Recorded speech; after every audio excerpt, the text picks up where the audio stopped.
Good morning. Lord, help me make this video. So this one's going to be really fast and loose. I don't even have anything written down for it. I kind of just feel like I don't know. I don't have much to do today, so I just thought I'd fill a video quota, and so let's see how it goes.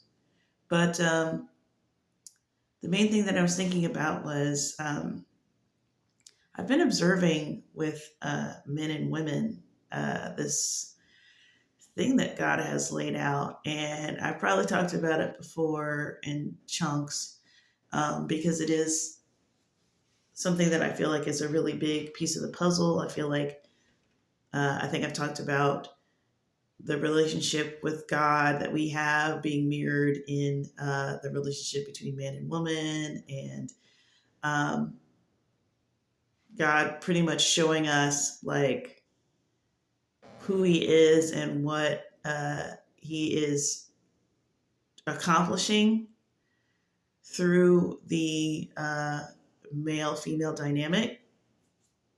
And pretty much everything that God does spiritually has a physical equivalent, or it's one of the ways that you can sort of prove the Bible and also make sure that you're not like going off in an unrelated direction spiritually, because you should be able to find an example that exists in nature where God is already doing that thing. Which I don't know if that explains, like, I don't know, I'm just thinking of like broad concepts. Like, and this is just, okay, so I literally just watched a short about uh, this thing called the Mandelbrot sequence, which I have talked about before, but how this occurs in nature. And you have something conceptual that's mathematical that if you put a sequence of mathematical equations in a if you plot it all on a graph, it will make a pattern. Now, the pattern isn't real, it's conceptual, made with math. So the pattern doesn't exist, but then you'll see these shapes in nature. So, like, there's like certain leaves of ferns, there's a certain equation that if you make it with math, it makes the shape of this fern. And what the Mandelbrot set all of these things have in common is that it'll make a shape, but then if you take an individual piece, like if you take a leaf off of a fern, itself will be a small um, miniature version of the entire thing. So snowflakes do this, certain pine cones do this, certain leaves do this, um, constellations do this. Okay, so we know for a fact, because we've done it mathematically, that those things, whoever made the math made the thing, because they're the same thing. So we see God using conceptual patterns of math in nature. They're not just artistic, free flowing, creative things, they have an order to them. And so, um, just like me explaining, like, not only does the Mandelbrot set, which is a conceptual thing, exist in nature, you can prove that it exists in nature. What I just explained to you is an example of a Mandelbrot set that exists in nature that's conceptual. Like, I don't know if you really got what I'm saying there, but I just told you a concept that whatever God creates exists in nature. How do you prove that? Well, with something that exists in nature that is in and of itself a mathematical concept. Okay? So that's how you know. That's, I don't know, it's pattern recognition, I guess. I don't know. I've always done that. I've always been able to be like, oh, this, it's just like this, it's just like that, it's just like this. What God's doing here is just like that, it's just like that. I don't know. there's always an equivalent. So if your thing doesn't make an equivalent, and yeah, false equivalency can be made. A lot of uh, false religions can do that, where they, but your brain should sort of tick, like, when people are like, it's just like when if you're kicking a soccer ball, and and it's just like, and you kind of go, okay, like it should illuminate both concepts, not just give you an illusion of an idea that something is being explained. Um, anyways, so I've been seeing the same with men and women, and particularly in the way of transgressions and how we, uh, the particular ways that we transgress each other. Because if you spend any time on TikTok or YouTube, you're going to come across a lot of relationship content, and people having gripes, and people telling you what's wrong with society today, or what's wrong with men today, what's wrong with women today, X, Y, and Z. We all know that there's, an OnlyFans pandemic. There's a lot of challenges in today's world. And first of all, I will say what's funny is that the real way to solve it is doing what Jesus said to do. And it's really funny just how, on a fundamental level, we completely reject this idea of turning the other cheek and um, loving someone, love being the superior force, and trying to use love and forgiveness to win others over. It sounds like a nice pie in the sky idea, but then we get into the trenches, and it's like, what? You want me to hand over my weapon and all of my uh, bullets to this enemy? Like, you want me to put my hands up? Like, that's crazy. But when you put it in the equation, if everyone put up their hands, the war would be over. But if you're afraid to put up your hands, because they're never going to put up their hands, all we see is this nightmare of putting up your hands and getting shot because you're a chump, because who would put their hands up? Like, nobody's going to do that. But the thing is, your way doesn't work. If everyone is fearful that the other person isn't going to surrender, then the war will never be over. But the moment, if everyone just understands this as a concept and stops worrying about what the other party is going to do, Jesus says, everyone individually listen to me. If you stop worrying about what the other party is going to do, think about what you yourself are doing, and you do what you know is correct and holy. Be perfect like your Father in heaven is perfect. If everyone did that, the war's over, everyone's fed. It's just like that thing about, like, if everyone fed everyone else rather than everyone trying to get a spoon and feeding themselves or whatever, the long spoon thing. I don't know if you know about that. But anyway, so it's very much like that. So we see the same thing in relationships, people not willing to, everyone's got these tenets of how much to endure, when to kick someone to the curb, how long to, tolerate disrespect, and all of these things. And all it really leads to, when you try to follow that to a T, because the idea is that there's a pile of undesirables, and they're all hidden somewhere. And if you come across one, you got to discard him or her, and for a desirable. And so you got everyone doing that. Now, what kind of hot mess does that sound like to you when everyone is doing that? Everyone is going through the pile and trying to judge, trying to discern who's worth their time and who isn't. So that just creates a mass insecurity and a mass, you got people who are willing to lie and make up things because they know how easy it is to be discarded. So so it just makes the wicked become more wicked. Does it make the healthy become more healthy? I don't think so. I don't know. And I think I have said this in another video. Like, it seems that there is a constant band throughout every generation. There's going to be, I call it the 25 percenters, that are, it's a large enough fraction of people that give the rest of the hot mess people hope that they can have a functional, lovely relationship.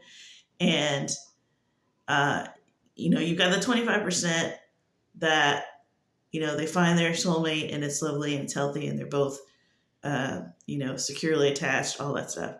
Then there's like another 20, then you'll find another 25% of people who meet online and they click right away and they're both in it for happiness or whatever. Uh, and it works out. And then another 25% who, they get, she gets pregnant early and they decide to stay together and they, uh, you know, have a baby and, they got a grown person by the time they're 38 and they're loving their lives and going on vacations. Okay, so we see these small, these sizable portions of the population that seem to be able to go out and do it. And we think because we can't do it like that, like we're doing things wrong. Or you get some people that see that and it's half full, half empty. So some people are like, oh, I can get that too. And some people are like, yeah, those people are lucky. That's a one in a lifetime thing. And so you get all of these opinions. You've got people going out using those people as an example, thinking, okay, well, I can just do what they did, not realizing like there's other factors. And so I think a lot of people just end up by and large learning the wrong lesson. But that's what we're here to do in life. Like, unfortunately, I hate to break it to you, but you feeling like you have to, you can't just be with one guy in your life. You gotta know what you like and have a variety and like, you're gonna find out that's what you're gonna do with your life. That's what you want to do with your life. That's what your life's gonna be, and it might turn out good for you in the end. It might not turn out good for you in the end, but you were never going to not do that. Like, that's what you decided to do. So there's ways, like the Bible says, there's ways that seem right to a man, but in the end lead to destruction. And then a lot of people do what they're supposed to do. What society tells them to do, or what the Bible tells them to do, or what their church tells them to do. And it ends up being a hot mess. And that happens for a variety of reasons. But, if you don't do that because you really wanted to, you did that because you thought that was going to guarantee like success, and it ends up not guaranteeing success. And you go, well, what did I do all that good stuff for? And then you end up going off the rails because of that. That's, again, that's people learning the wrong lesson, or, whatever. Your whole life, this is what you're learning, is like all of this stuff. So, but anyways, so a lot of like things that I see with the relationships, there are people making these hard and fast rules based on either their own life journeys or what they saw their parents do. It's like, oh, well, my parents stayed together because of us, and they should have just gotten divorced, blah, blah, blah. And then you got a lot of people who are just completely in shambles because of their parents' divorce.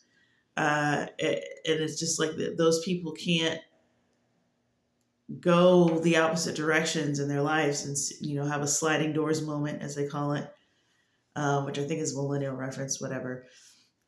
So the best that can happen, all they can do is offer up their experience to the collective experience, and anybody who wants to take notes can make a decision on what they, an informed decision as much as they can.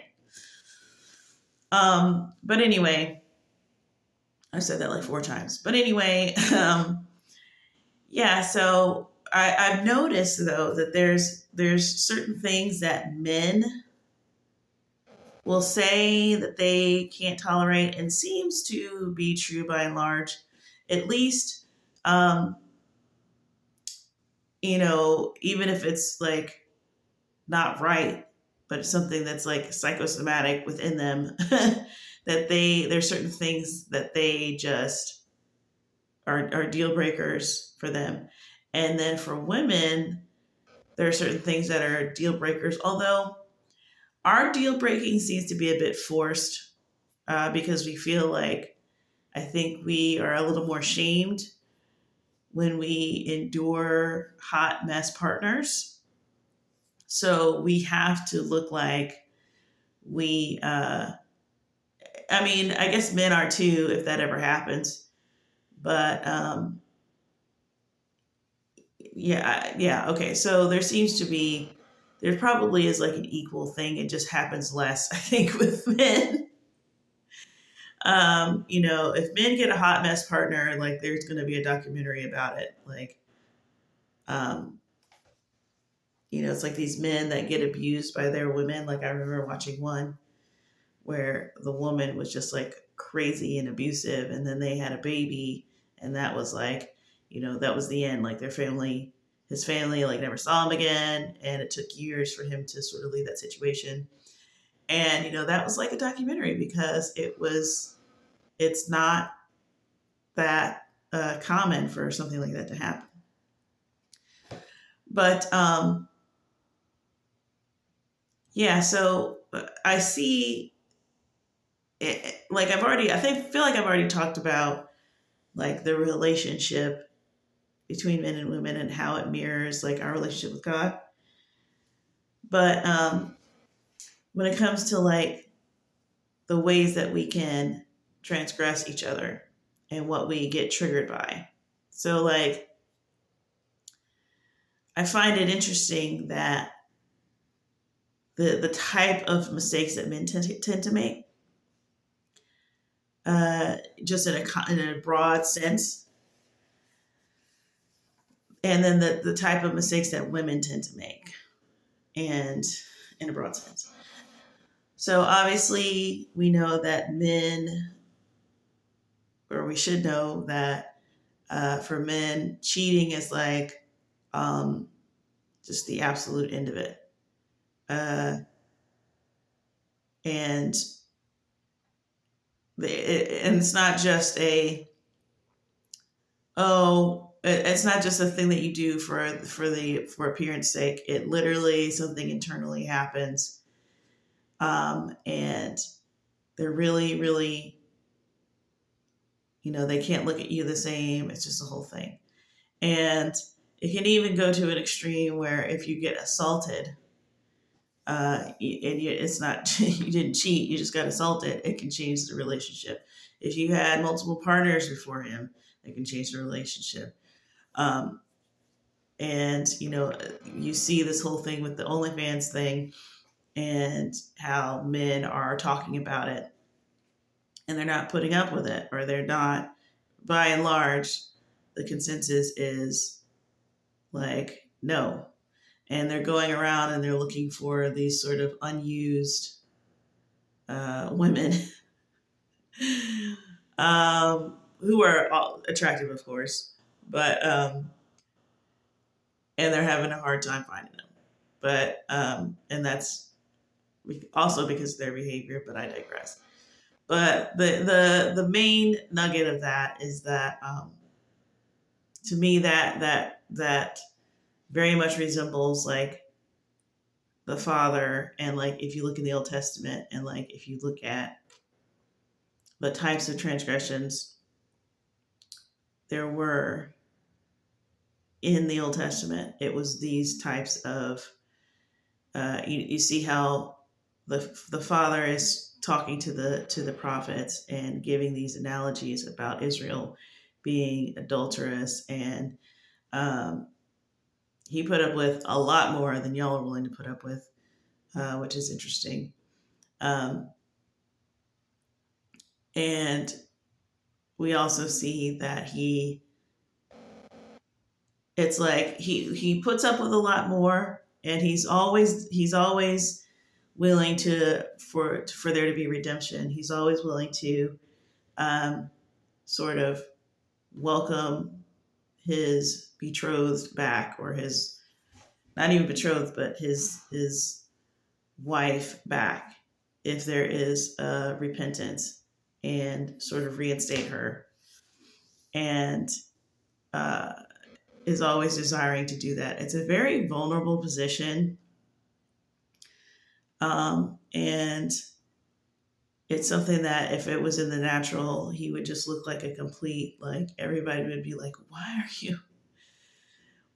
are you like this bride, this wife you got is a piece of garbage. Like, why are you trying so desperately to get this person to like move on? And he would probably be clowned. He doesn't care. He doesn't care, which I think is also a really good hallmark of a guy should have. If you're gonna like love a woman, like you just like God does not care what he looks like to everyone else.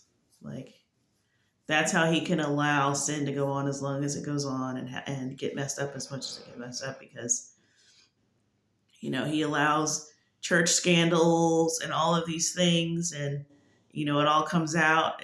He knew about it when he was in the dark, and he just we feel a way when we find out, like we feel embarrassed and all that. And it's like, well, God isn't embarrassed about you, so don't fall into the temptation of letting the world um, make you feel shame about what the head of your whatever was doing.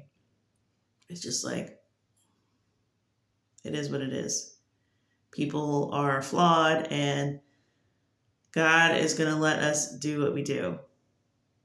And if he can somehow bring us back to our senses, it's worth enduring all of that shame, or not shame, but all of that, I guess, embarrassment.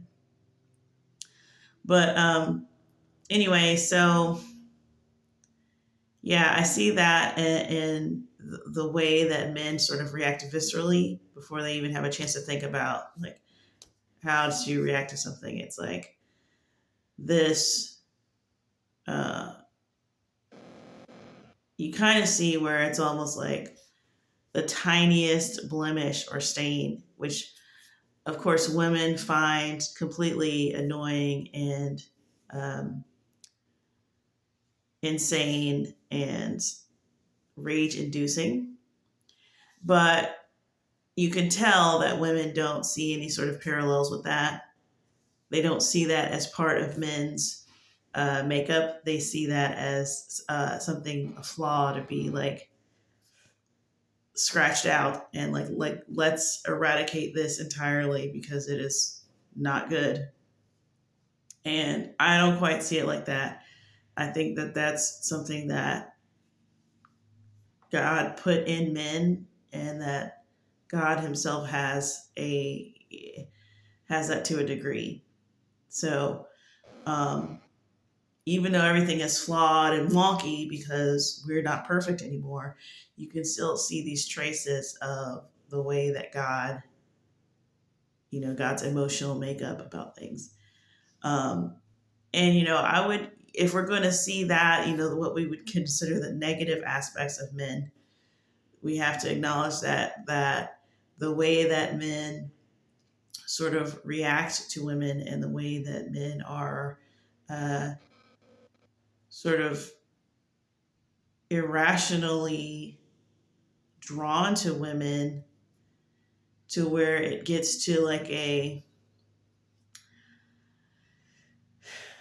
it's just a high admiration, and something that they really have to keep in check and control, because I think that's part of the fallen state too, where um, they can't always healthily, like, what am I trying to say?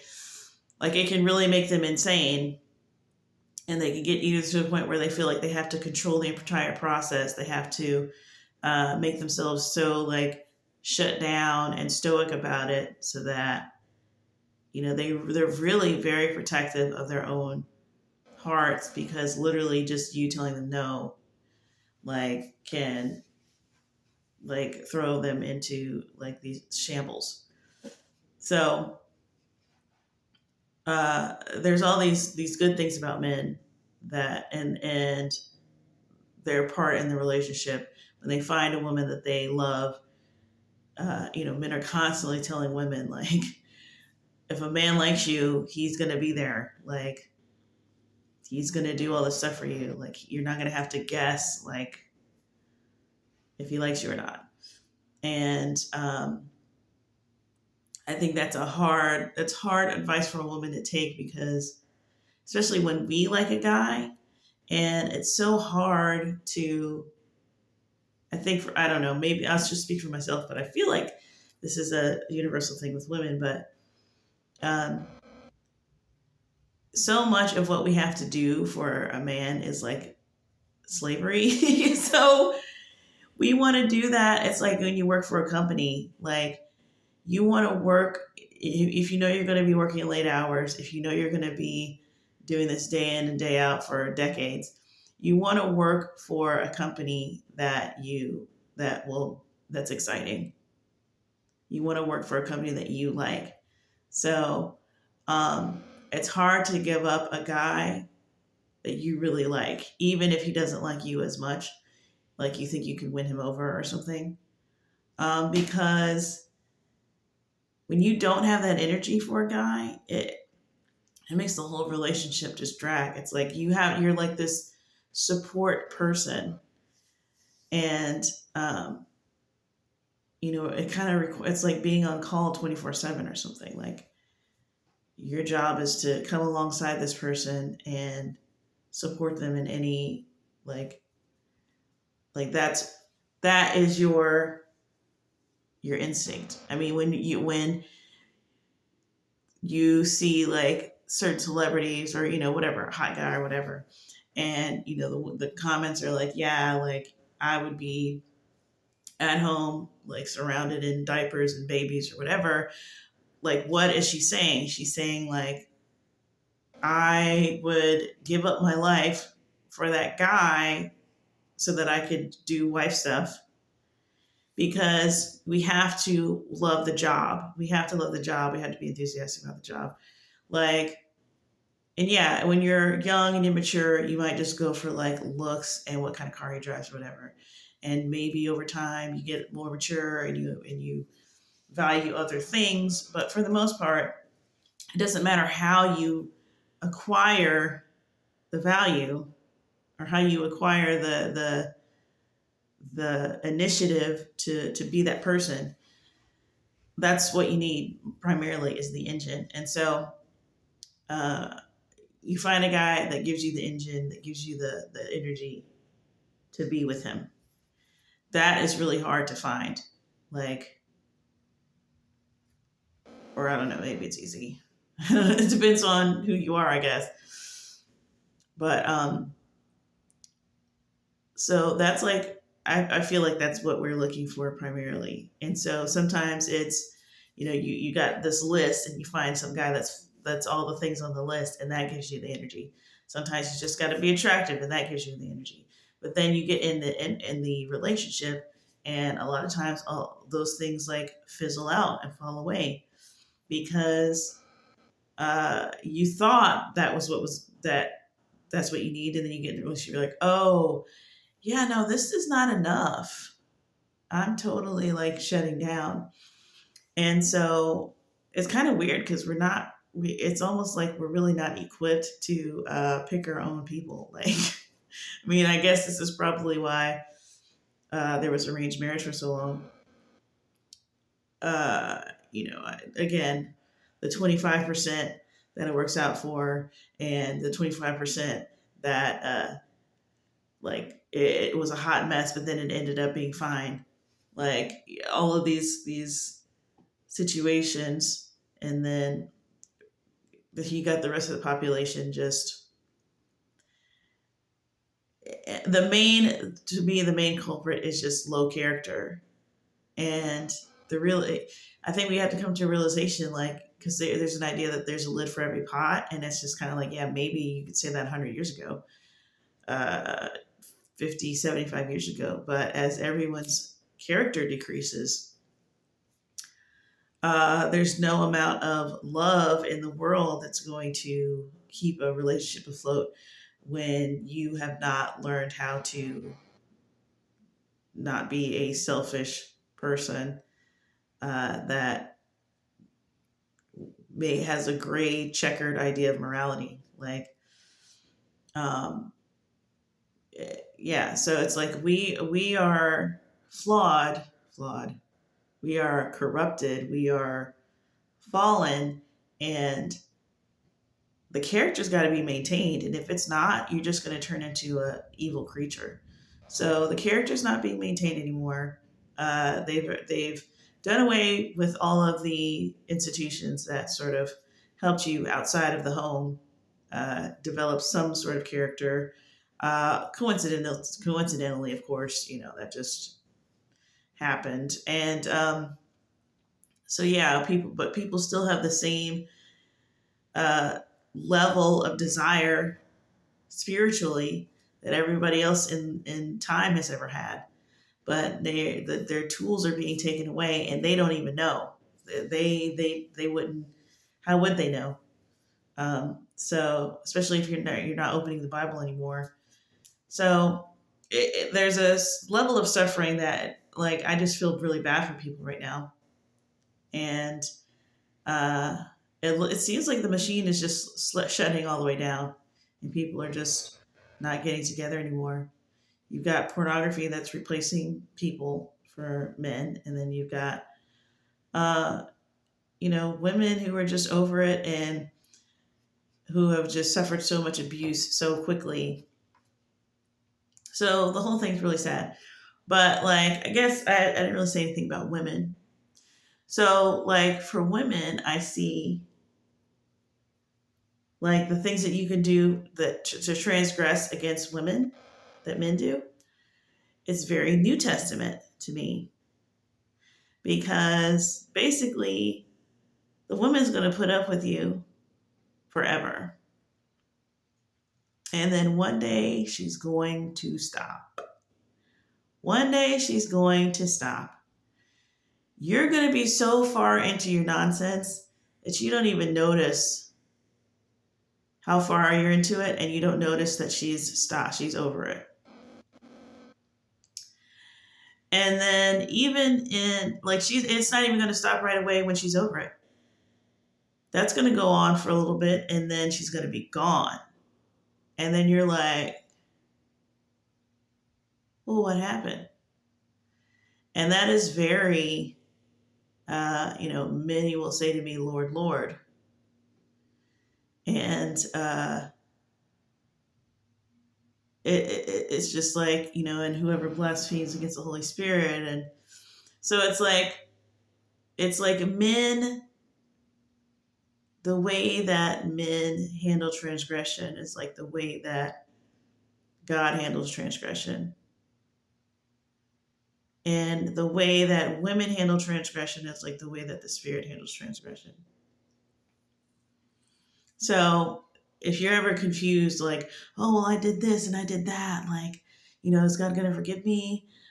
And it's like, most of us, we're living in the Holy Spirit era right now. So by and large, and what do you hear people say? Like, I don't know if you're listening to any of these billions of videos about, like, is it okay to do this? Is it okay to do that? Will God forgive me if I do this? Will God forgive me if I do that? But there's a certain sense, like, if you're asking that question at all, like, there's a lot of videos like, what's blasphemy against the Holy Spirit? Or people in the comments really want to know what that is. And by and large, if you're asking the question, then you probably haven't done it. And you probably won't do it. It's such a deep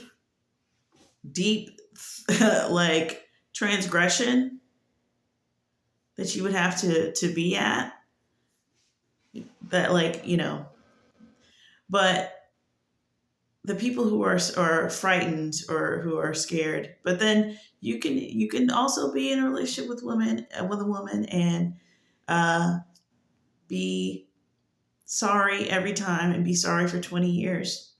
You can be sorry for 20, 25 years, and then that's not enough anymore, because you can't possibly be. Like, you might be saying that with your mouth. What's that scripture? Like, they honor me with their lips, but their hearts are far from me. So we see this, like, within men and women, we see like the personality of God, and like how he handles things. And so what's really crazy is, like, then you see like the ways that women tend to um, the pits that women tend to fall into, uh, as far as like the things that can mess up, or that can ruin a relationship, or can get in the way of a maintained relationship. Like, I don't know, it feels like what we tend to do is excuse things.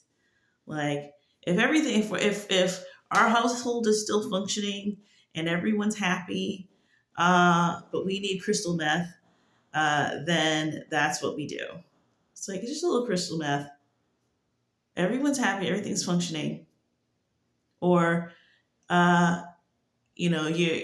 functioning, and whatever, and you're a good Christian lady, but then every year you and your girls, you have a girls trip, and then all bets are off that, one weekend out of the year. It's like, that's the type of stuff that we do. And then what's funny is, like, that is exactly the type of stuff that men are like, excuse me, no, no, you can't. Like, they have a very uh good understanding, or they have a grasp on, like, that sort of, like, if you're doing it, if it's just a little bit, the whole thing's ruined. Like, you've stained the whole thing. And we're like, that can't possibly be true. Everything is, like, because men will do these, like, crazy train wreck things to a relationship. Just gamble the life savings, or, oh, I have a whole secret family. Oh, I impregnated this girl when she was 17, and you're just like, how? And, like, you got to figure out a way to, like, soldier on after this, like, bombshell crazy thing that they've done. But it's very, like, overt, straightforward. I did something bad. And then women are just kind of like, even if they hide it, it's like they're hiding it because they know it's bad. They lie about it because they know in advance already that it's bad. So that doesn't ensure that them having a concrete understanding of it doesn't ensure that things are any safer. Like, that's what you need character for. But that's what they're doing. We will sort of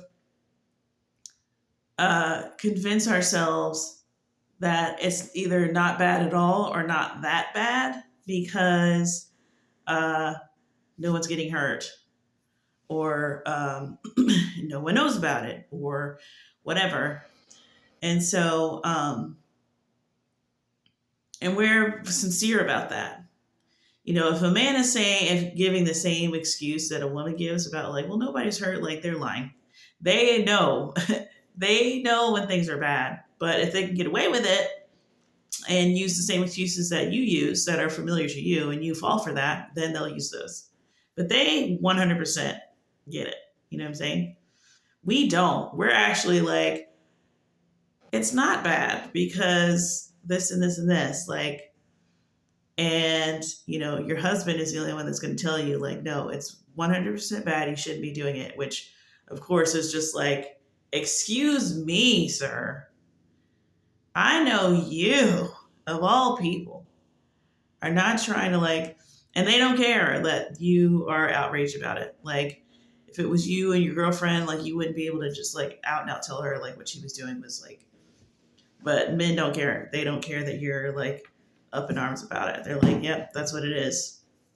So I can see like just all in its various ways, like even in its deformed, messed up state, like I could still see the traces of like the good things that are in there that are supposed to be helping us.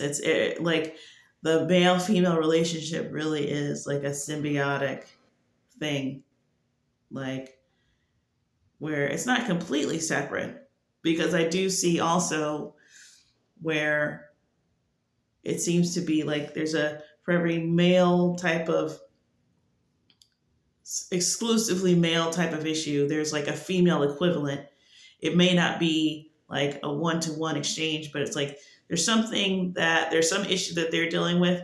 We're dealing with it too, but it's just in a different way. Like I think about this is just an example. Like you'll see people complain about men are complaining about women being able to sort of like marry up, and they're able to uh you know just by being beautiful or whatever, they can like land some fabulous life. But I see the parallels in that, like the fact that, I mean, that is true. I mean, the book of Esther is this concept. um and we see that example many times in the Bible, Bathsheba, whoever, where you could just be average girl one day and then queen of the entire country the next day. But that again is a parallel of the relationship between God and us. God being, Jesus being king of the universe, and then his bride, who's just a mishmash of hot messery over the course of time. And you're just kind of like, what did I do to deserve it? It's like, you're being beautiful. That's what you did. Like, that's all you did. And that's all like you need. So, so we see that, but like, um, it's like a woman's beauty opens up her choices, and she now has all of these choices. And they are envious of that because it's not like that for them. They can't, I mean, it sort of is like that. I mean, yeah, you can be attractive and, that opens up your choices. But like, as far as like securing a life, um, and by and large, like women have an easier time with this. Like, uh, and this is something that women are annoyed with, because they don't like necessarily if you're not beautiful, or maybe even if you are, but more than likely you're going to complain because you're not beautiful. That beauty, there's such an emphasis on it. There's such an emphasis on beauty.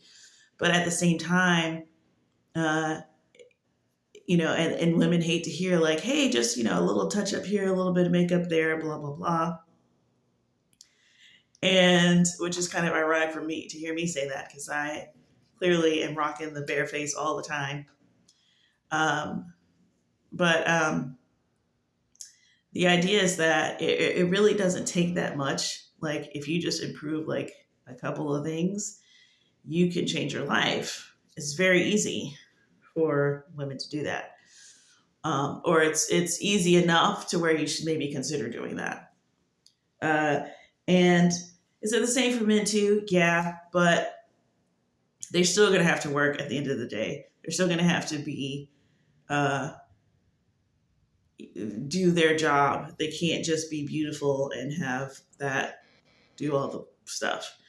Like, that might get you access, like, initially, but then you got to do something after that. That might get you a meeting, you know what I'm saying? But it's not going to like get you anything long term. So, which they don't usually care about, but that's the thing. Like, all right, like beauty can get us like a whole long term life, right?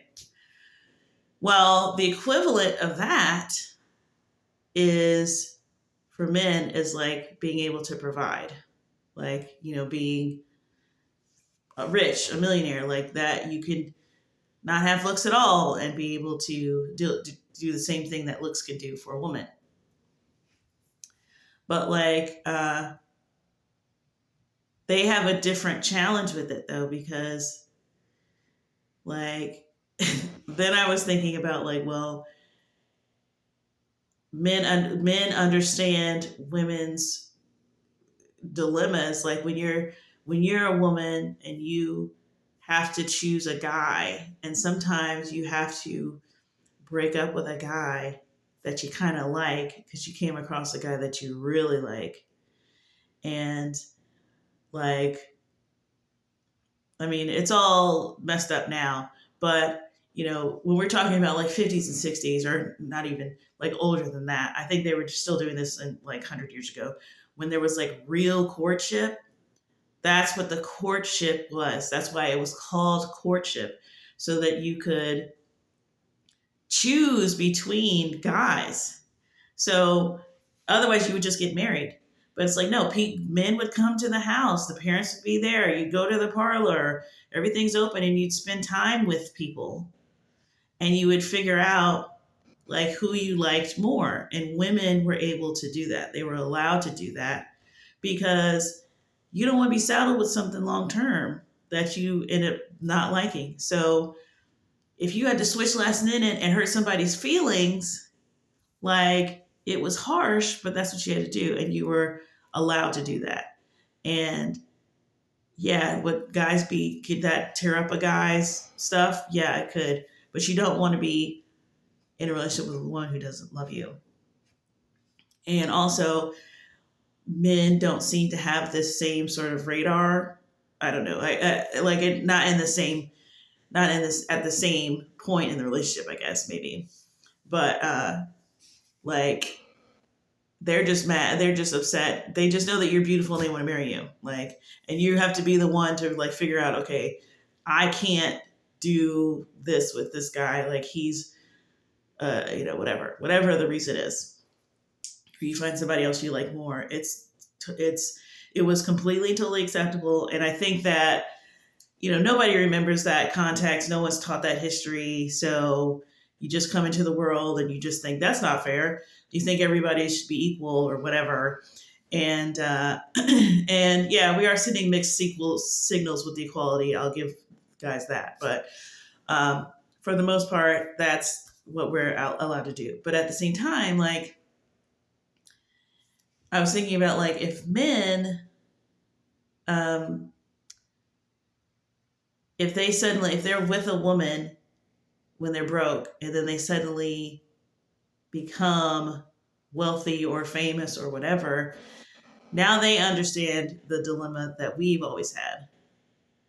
Like that, I guess, I don't know, does that happen rarely? Does that happen enough for people to understand?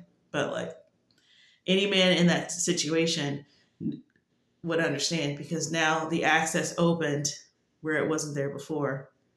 And now they have to make a decision if they're going to be faithful to this woman that they, you know, a year or two ago, they would have sworn this was the person they're going to spend the rest of their life with.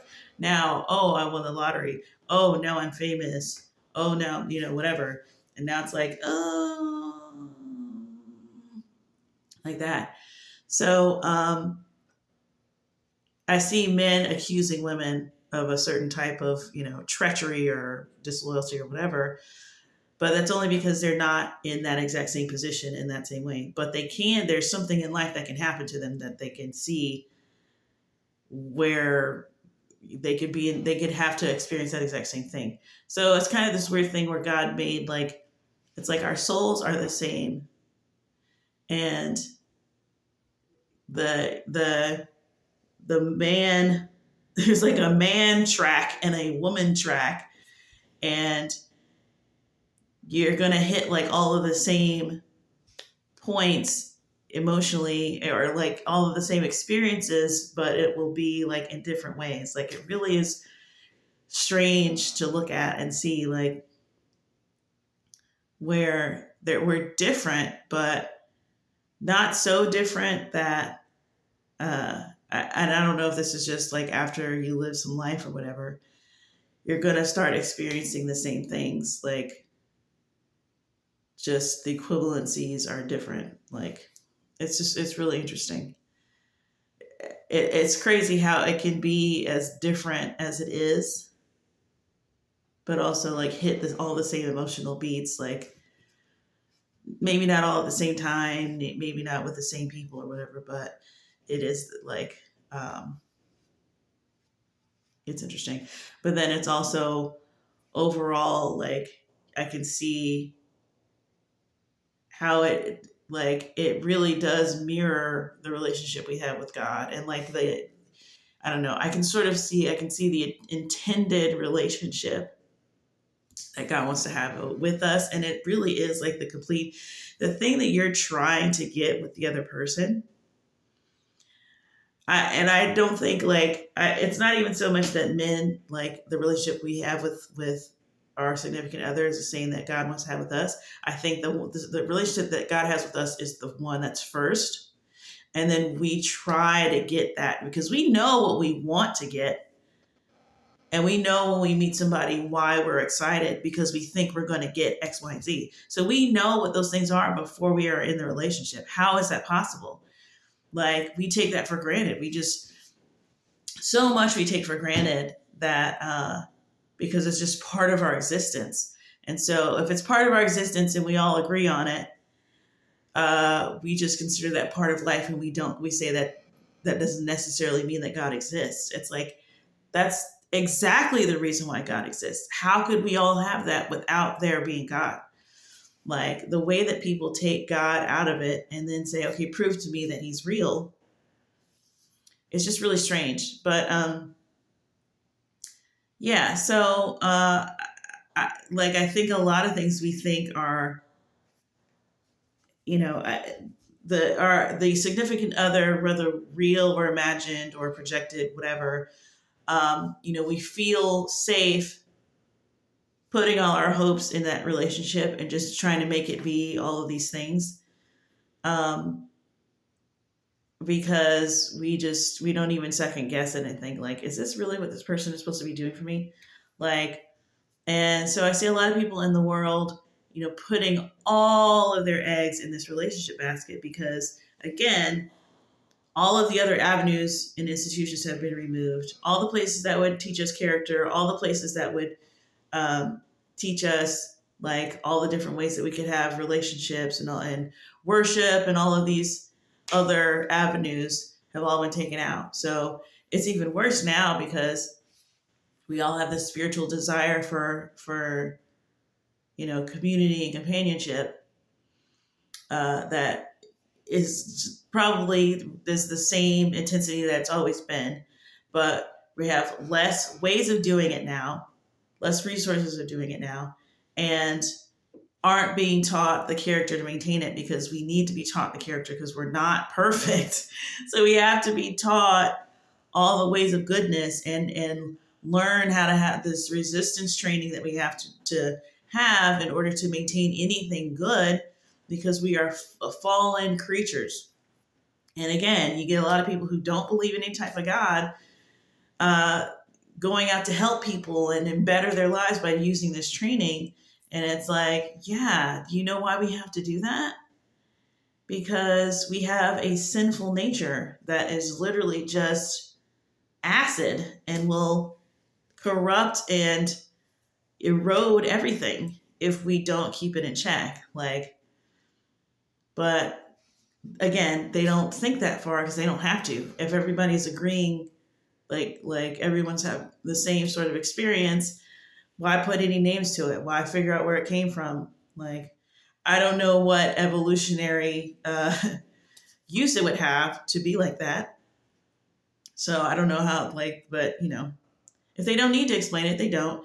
And then when they need to to go against like the idea of God, then they have a bunch of rebuttals. So whatever. Yeah, so that's me ranting about men and women for an hour. I hope you enjoyed it, and I will talk to y'all later. Bye.